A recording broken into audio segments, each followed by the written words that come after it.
Ads లేకుండా latest episodes చూడండి. ఇన్నాళ్ళు ఆడదాని ఐడియాలతో అందలం ఎక్కలేదు. ప్రతిదీ నా సొంతం, నా శ్రమ, నా తెలివి.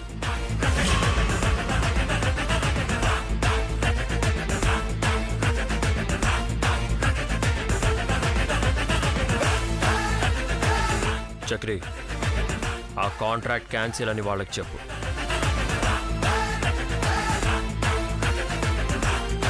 వన్ మోర్ థింగ్, నాలాంటి వాడు కరగాలంటే కన్నీళ్లు సరిపోవు. చెప్పండి.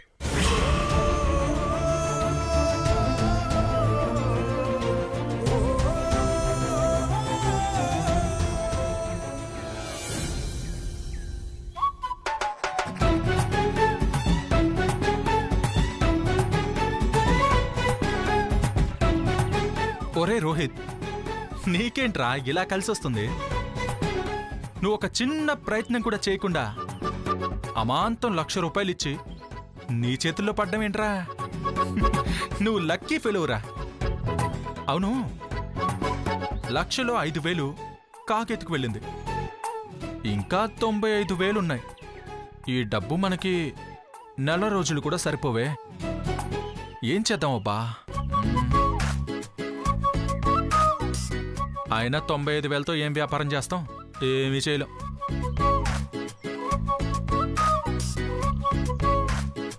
కానీ మనం బ్రెయిన్ ఉపయోగించకుండానే 1,00,000 రూపాయలు వచ్చిందంటే కాస్త బ్రెయిన్ వాడితే డబ్బుకి అసలు కొద్దవే ఉండదు.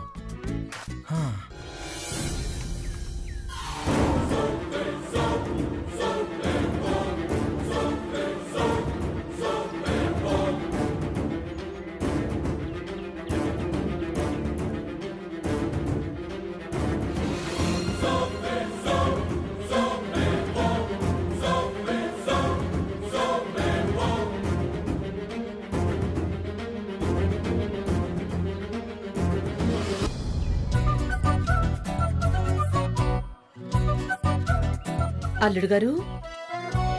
అత్తయ్య గారు, మీరా? మరీ అంతొద్దు బాబు. మీకెంత కావాలో అంతే తీసుకోండి అత్తయ్య గారు. అది సరే, ఒంటరిగా ఇక్కడేం చేస్తున్నావు? ఏం లేదు అత్తయ్య గారు, ఊరికే ఉన్నాను. ఊరికే ఉన్నావని తెలుసు బాబు, కానీ అమ్మాయి లోపలుంది, నువ్వేమో ఇక్కడ లక్షణంగా ఆలోచిస్తున్నావు. ఏదైనా ఇద్దరు మాట అనుకున్నారా? అయ్యయ్యో,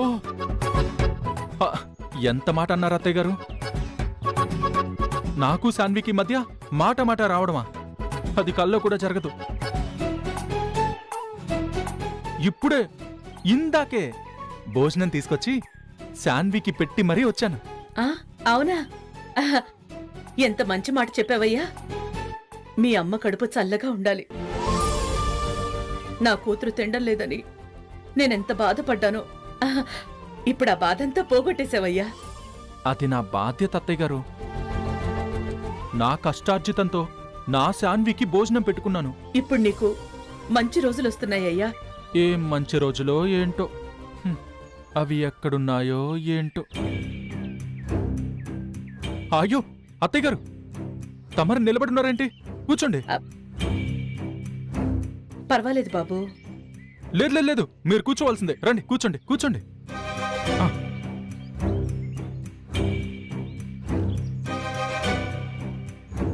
ఏంటి బాబు, ఏంటి అదోలా బాధలో ఉన్నావు? ఏం చెప్పను అత్తయ్య గారు, తాహత చిన్నది, టాస్క్ పెద్దది. ఏం చేయను? ఎవరి గురించి బాబు? అదే అత్తయ్య గారు, బావగారు టాస్క్ ఇచ్చారుగా. వ్యాపారం చేయాలి, డెవలప్ అవ్వాలి, నా శాన్విని బాగా చూసుకోవాలి, బావగారితో బంగారు పథకం వేయించుకోవాలి. అదే ప్రశంసలు పొందాలి అంటున్నాను. దాంతోపాటు 1,00,000 రూపాయలు కూడా ఇచ్చాడు కదా బాబు. బిజినెస్ చెయ్యి. నేను ఫుడ్ బిజినెస్ లో ఎక్స్పర్ట్ అత్తయ్య గారు. 1,00,000 రూపాయలతో ఏం చేయగలం? సెంటర్లో టీ కొట్టో, రోడ్డు పక్కన టిఫిన్ సెంటర్ కూడా పెట్టలేం. ఒకవేళ కష్టపడి ఏ టిఫిన్ సెంటర్ పెట్టినా భవానీ రఘుపతి గార్ల అల్లుడు చీప్గా టిఫిన్ బండి పెట్టాడంటే మీకెంత అప్రతిష్ట. అంతే కదా బాబు.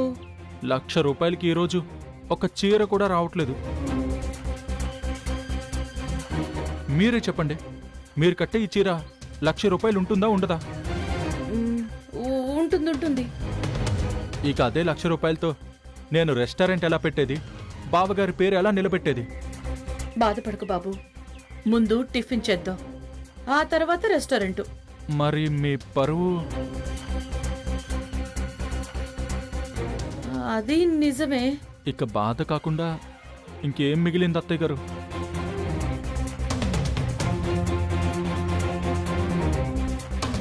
ఇంతటి పట్టుదల, దీక్ష, కృషి ఉన్న నాకు ఎవరు మరో 3 లక్షలు సాయం చేసేది?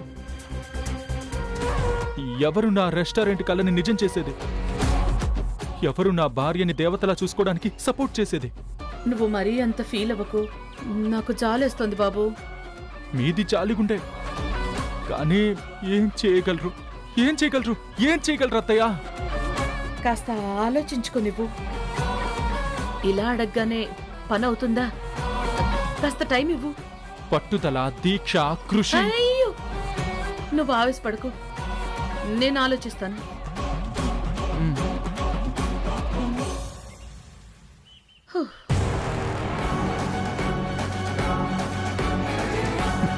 అత్తయ్య గారు ఆలోచిస్తాను అన్నారంటే అయిపోయినట్టే, పని అయిపోయినట్టే.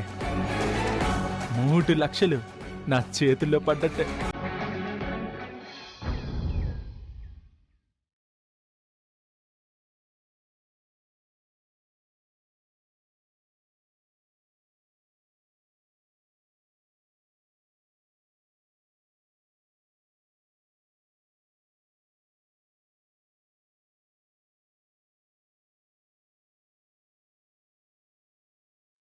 ఇదేంటి, వాడి క్యారేజ్ తీసుకెళ్ళింది కదా, మరింత బాధగా వచ్చింది అంటే అక్కడ ఏదో జరిగింది.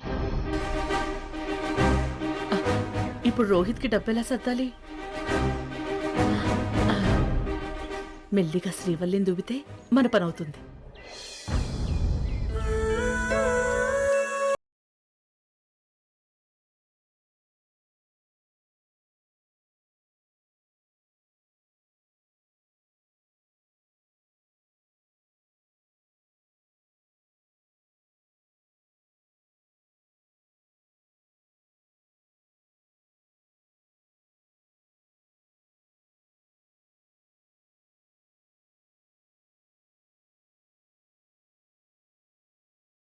తుంటే నా మనసు కుదుట పడట్లేదు. అది గిట్లా రంది పడితే వచ్చిన కష్టం తీరుతుందా చెప్పు?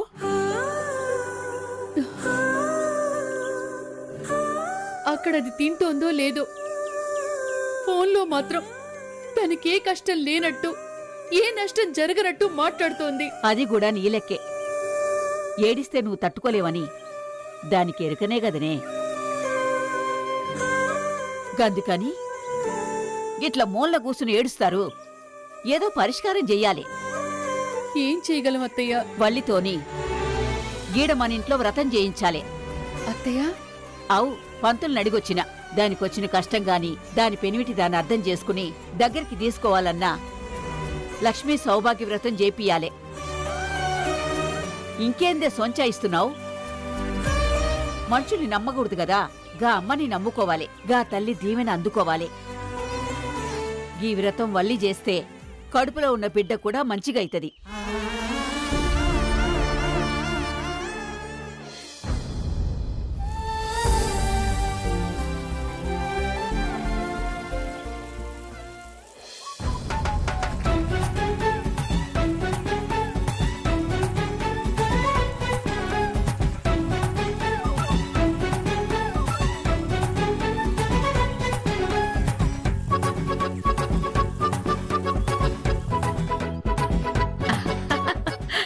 శ్రీవల్లి, ఏం చేస్తున్నావు?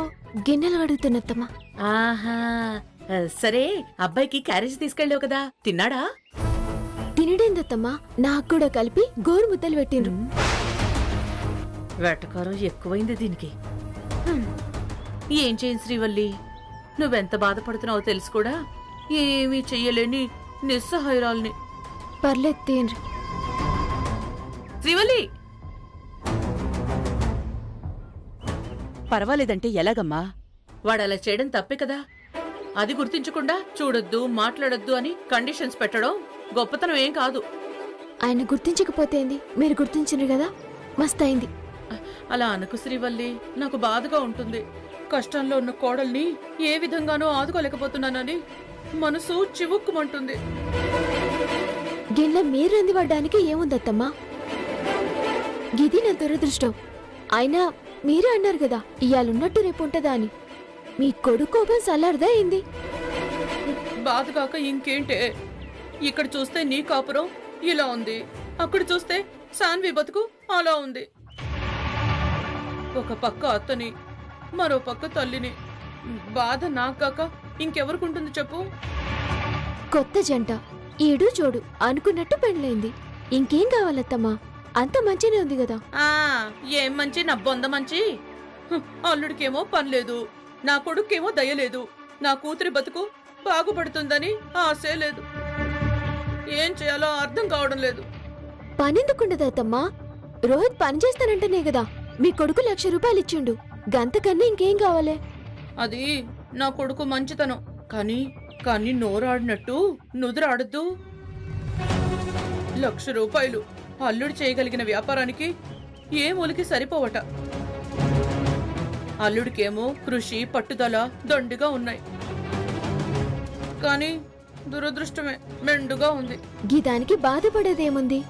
1,00,000 రూపాయలకు ఏం దందా చేయాలో గది చేయమను రతమా. టీ కొట్టు పెట్టుకోవచ్చంట. కానీ మన పరువేం కావాలి శ్రీవల్లి? ముఖ్యంగా సామ్రాట్ గౌరవం. మరి ఏం చేద్దాం అనుకుంటున్నారు? నేను నా నగలమ్మి 3 లక్షలు ఇవ్వాలనుకుంటున్నాను. ఇయ్యుండ్రి. కానీ నా నగలు లాకర్లో ఉన్నాయి. అకౌంట్ వాడి పేరు మీద ఉంది. నేను తీస్తే వాడికి తెలిసిపోతుంది. ఆ తర్వాత రోహిత్ కి పొలిసిపోతుంది. గస్వంటప్పుడు గీ ముచ్చట మర్చిపోండ్రి. ఎంత మాట అన్నావు శ్రీవల్లి? నా బిడ్డ పస్తులుంటే నేనెలా తట్టుకోగలనే? మరో దారి లేదు కదత్తమ్మా. మనసుంటే మార్గం ఉండదా? ఆడపడుచు పట్ల నీకు బాధ్యత లేదా? ఉంది. బాధ్యత ఎందుకు లేదు? గందికే కదా నా బతుకు గిట్లుంది. అది జరిగిపోయిన విషయం. ఇప్పుడు జరగాల్సింది చూడవే. నేనేం చెయ్యాలే? నేనేమన్నా నా తల్లిగారింటికెళ్ళి 1,00,000 తెచ్చినా, అత్తగారింట్లో 1,00,000 దాచిపెట్టుకున్నానా? నాతోటి ఏమైతుంది అత్తమ్మా? నువ్వనుకుంటే అవుతుందే. అరే ఏమైతుంది? నా తాన పైసలెక్కడి? డబ్బక్కర్లే శ్రీవల్లి.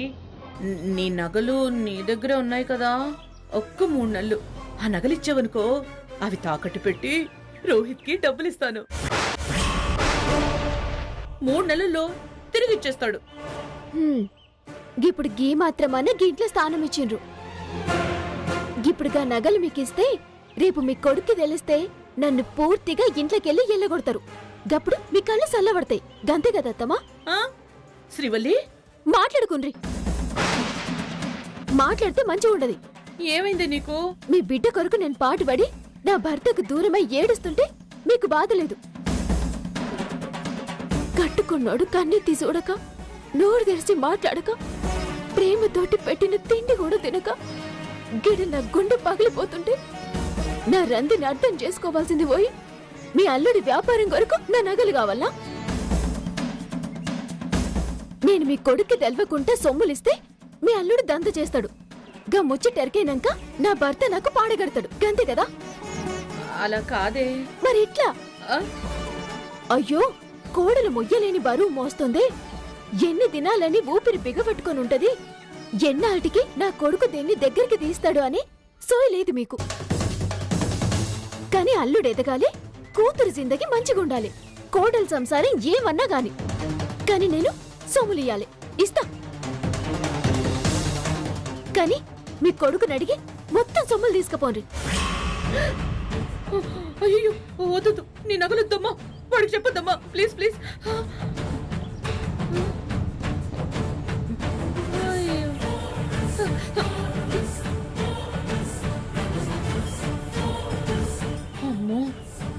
నాకు ఇలాంటి కళ వచ్చిందేంటి? అయ్యో, నేను నగలు అడగను.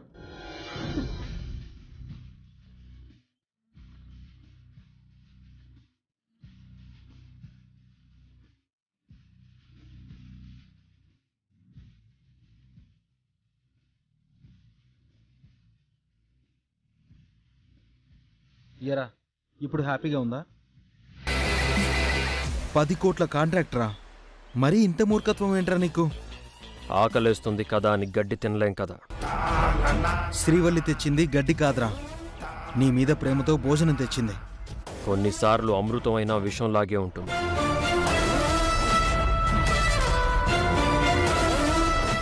సరేరా, తనిచ్చిన ఐడియా నీకు అక్కర్లేదు, తన వల్ల వచ్చిన కాంట్రాక్ట్ నీకు అవసరం లేదు.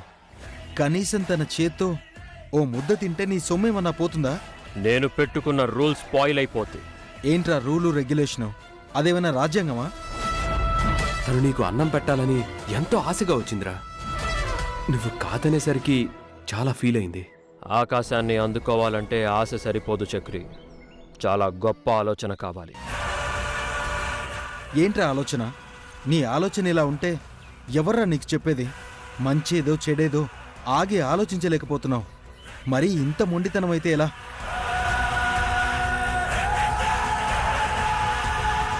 ఏంట్రా ఇది? White paper.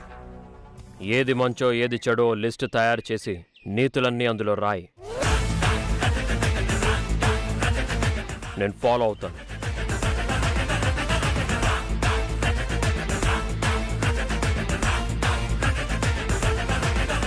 ఏం మాట్లాడుతున్నావురా? నీతులన్నీ లోపల దాచిపెట్టుకుంటే పాతబడిపోతాయి.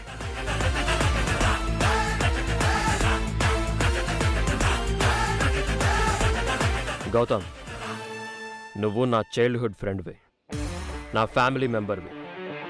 నువ్వు కాంట్రాక్ట్లో 100 కోట్ల నష్టం తీసుకురా, పట్టించుకోను. వ్యాపారంలో నేను తప్పు చేస్తే కరెక్ట్ చేయి, ఆ రైట్ నీకుంది. కానీ కొన్నింట్లో హద్దులు కూడా ఉన్నాయి. సామ్రాట్,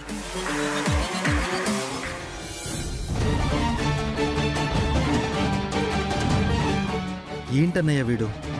నేను చెప్పాను కదరా, విన్నావా నువ్వు? వీడెప్పుడు మారతాడో?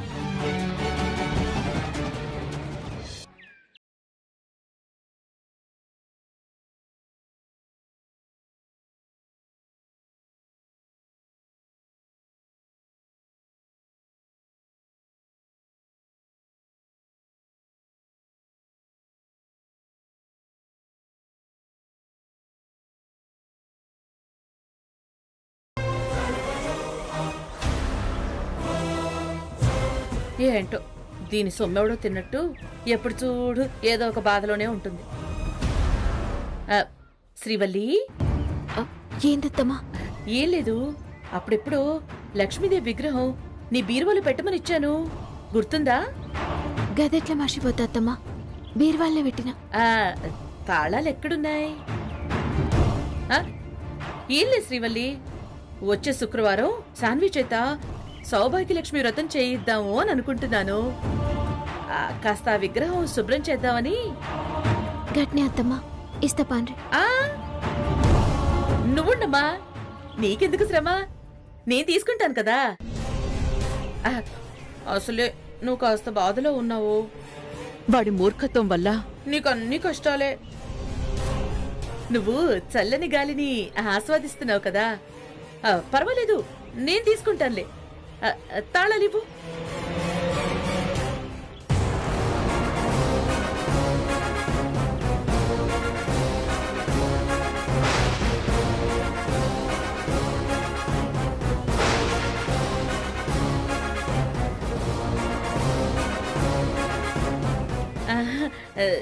సరే సరే, ఊరికే నిలబడద్దు, కుర్చీ వేసుకుని కూర్చో. అసలే నువ్వు ఒట్టి మనిషి కూడా కాదు. సారీ సారీ, మర్చిపోయాను. కూర్చో.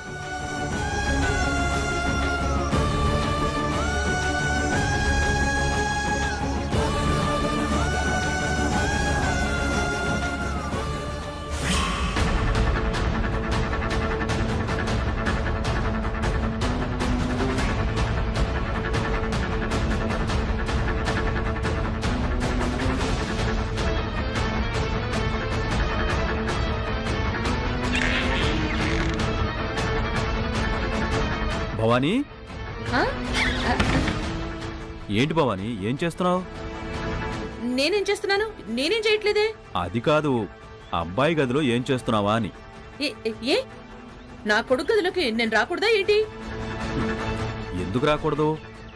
బీరువాలో ఏముంది చూస్తున్నావు కదా అని అడుగుతున్నాను. లక్ష్మీదేవి విగ్రహం ఉంది, దాన్ని శుభ్రం చేయాలి. సౌభాగ్య లక్ష్మి వ్రతం చేయాలి. చాలా దానికి ఎందుకు అంత కోపం చెప్పు?